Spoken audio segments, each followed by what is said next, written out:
America, I want to introduce you to a book that you must read. It is available. It came out yesterday. Dinesh D'Souza is the author of The Roots of Obama's Rage.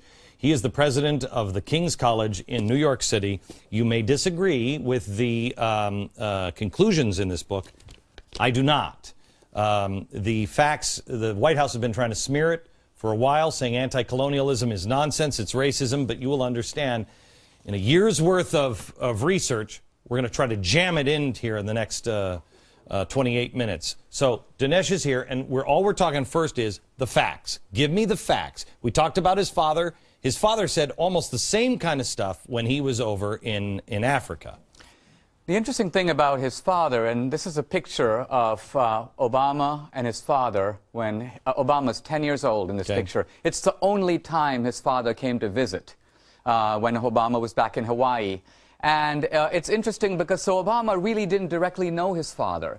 But he says in this book, Dreams from My Father, that he undertook a lifelong quest, not only to learn about his father, but to make his own values and personality and image in his father. You know, you said something that was so interesting to me. The name of this book is not Dreams of My Father.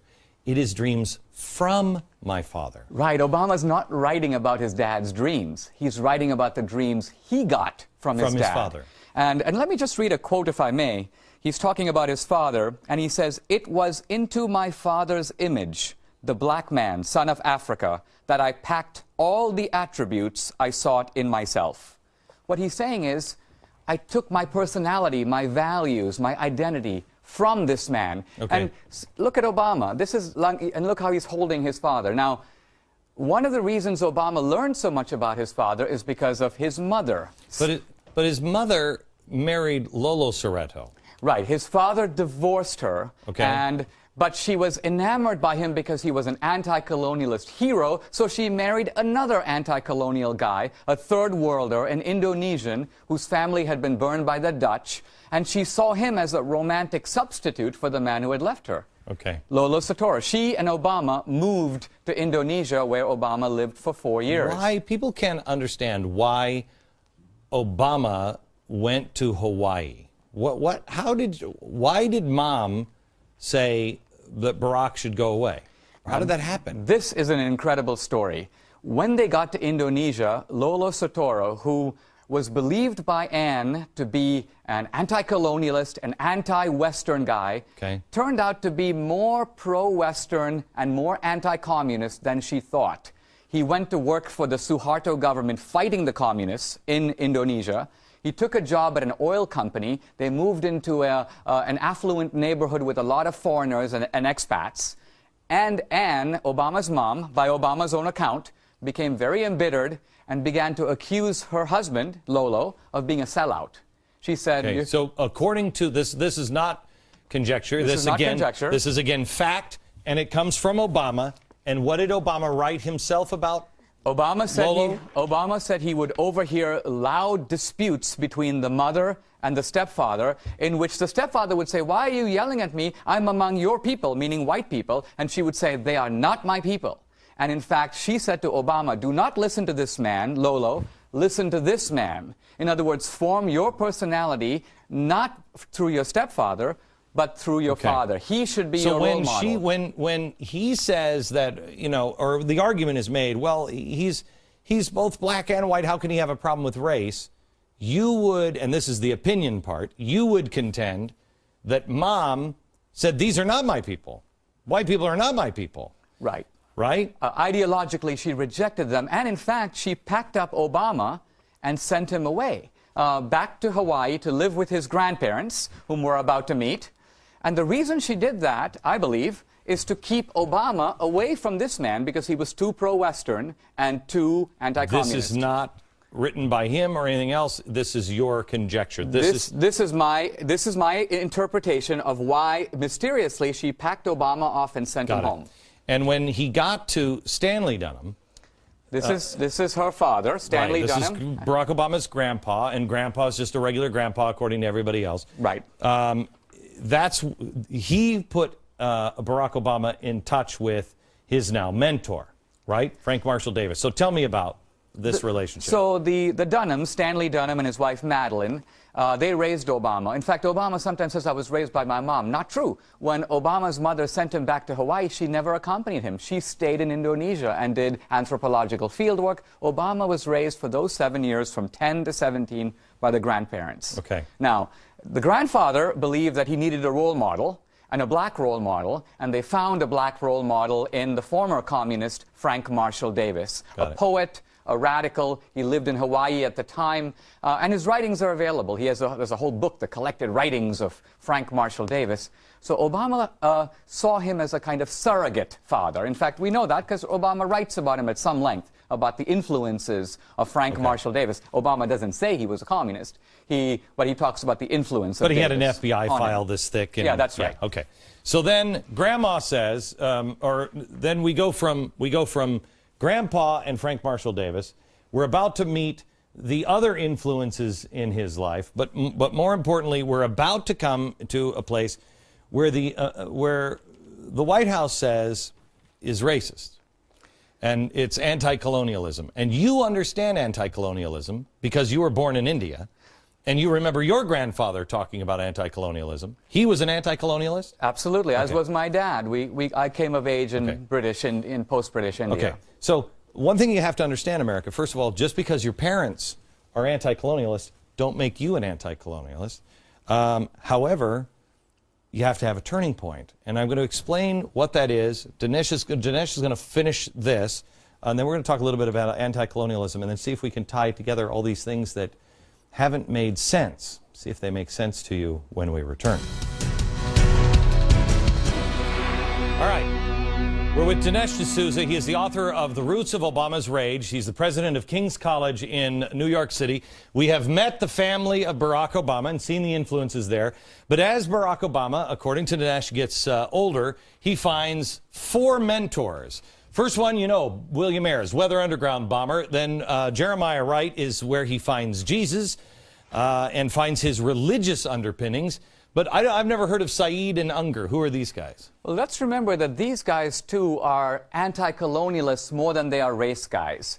The reason that Ayers, in his book Fugitive Days, he talks about the fact that the war in Vietnam was a colonial war.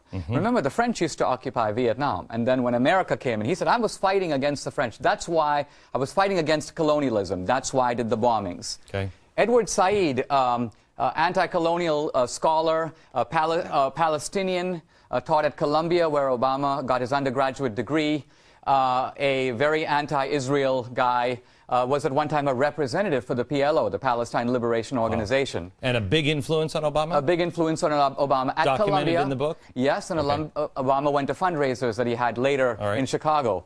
Roberto Mangabeira Unger, a Brazilian anti-colonialist legal scholar, talks about using the law to pull down the pillars of society. Okay. All right, and then so you contend that with all of this and this, you now take me back to Grandma, who said, what, in August of 2008, here's what Grandma said about Barack Obama. So Barack Obama didn't have his father. He had to get his father's, the anti-colonial ideology through a series of surrogates, surrogate dads, if you will. But here's from someone who knows Obama very well. This is his granny, Sarah Obama. Actually, not his real granny, one of Onyango Obama's other wives. But nevertheless, Obama calls her granny. She says, I look at him and I see all the same things. He has taken everything from his father. Okay. He has made himself in his father's image. So this is Obama's psychological and intellectual background. All right. And you can say that he's taken everything from his father, and what we know about his father is that he was a Muslim, that he had many wives, that he was an alcoholic, that he, you know, lost his legs, killed a man in a car accident, et cetera, et cetera. But you're not contending that he took any of those things. No, no. What he did was, there's a great scene in which Obama goes to his father's grave. And he throws himself on the ground. He rubs his hand into the earth. He says, through the earth, I tried to, in a sense, get my father's spirit. But of course, he didn't have his father. He couldn't get his father's body. But he says, I'll take the next best thing. I'll take my father's dreams. I'll take his vision. I'll take his ideology. And the ideology is this: anti-colonialism, African socialism. All right. Explain what, because this is where, America, you have to understand, this is where the White House has gone crazy.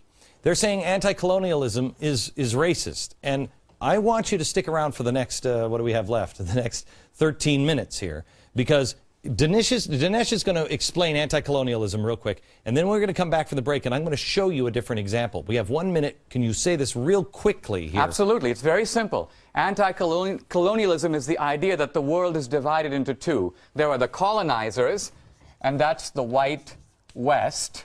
Okay. The Europeans. The Europeans. And then this is everybody else, the third world, the wretched of the earth, as one anti-colonial writer put it. So the idea is that these are the exploiters. They invade, occupy, and loot the wealth and the land of the poor. So when we say that there is a global redistribution of wealth, yes, from the colonizers to the colonized. Right. So if you have this opinion, what is happening in America is very moral, is a very good thing. You don't mean it. I mean, this is exactly what the Weather Underground talked about with Bill Ayers.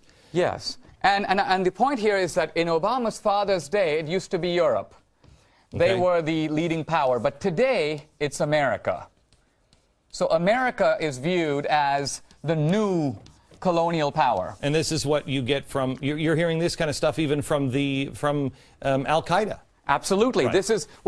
So here's America. We are the rogue elephant in the anti-colonial view, stampeding around the world, invading other countries, occupying them. And taking their wealth. Now, I want to explain this. I want to show you this in a non-racist,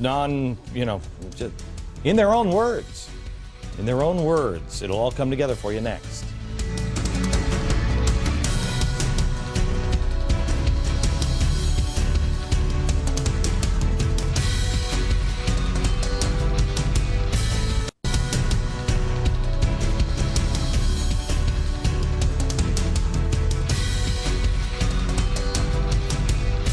That is a live event tonight at 7 o'clock at glennbeck.com. You don't want to miss it. Okay, we're talking about the book. You must get this book, The Roots of Obama's Rage, Dinesh D'Souza. It is out as of yesterday. We're going to run out of time, so I've invited Dinesh back tomorrow because we have only covered the facts tonight and not how this all ties together, and it is critical that you understand it, and he lays it all out in his book. Anti-colonialism is where we stopped, and this is where the White House believes that this is becoming theory on your part, and it's not. We've shown the influences. We've shown the influences of parents. We've shown his own words. Anti-colonialism again is. So the military part of it is the evil white West, formerly Europe, now America, invading, occupying, and conquering other countries. Got it. And then there's neo-colonialism, neo meaning new, and this is the economic wing. Within the colonizers, you have powerful banks, insurance companies, the structure, drug companies, a rich elite. And these are the plutocratic ruling class that exploits the poor people here and the poor people here. So there's a political side and an economic side, and this is the full picture of anti-colonialism. Okay. Now, the White House will try to make you believe that this is somehow or another race-based. Dinesh knows it because he grew up in India, and his father was anti-colonialist, and his grandfather was anti-colonialist. It doesn't have to be race-based. It just is oppressor and victim. I want to show you where you have seen, where your children have seen this theory before of anti-colonialism. It's done not by the president, but by one of his strong allies, the Tides Foundation. Here it is in the story of stuff being explained to your children. Classrooms all across America. If everybody consumed at U.S. rates, we would need 3 to 5 planets. And you know what? We've only got 1. So my country's response to this limitation is simply to go take somebody else's. This is the third world, which some would say is another word for our stuff that somehow got on somebody else's land. So what does that look like? The same thing, trashing the place. You see? That's anti-colonialism. That is, we believe that's our stuff, so we go and we just take it and trash everything. It's unsustainable. Tomorrow, Dinesh will be back to finish this because now we go into the energy and money, nuclear weapons, Afghanistan, Lockerbie, and the bust of Churchill. How does that make any sense? It will. Don't miss tomorrow's episode. Tonight, we gave you the facts. Tomorrow, we expose what this means for the future of America. What will your life look like under Obama's vision? Will you recognize your own country? Find out tomorrow at 5 p.m.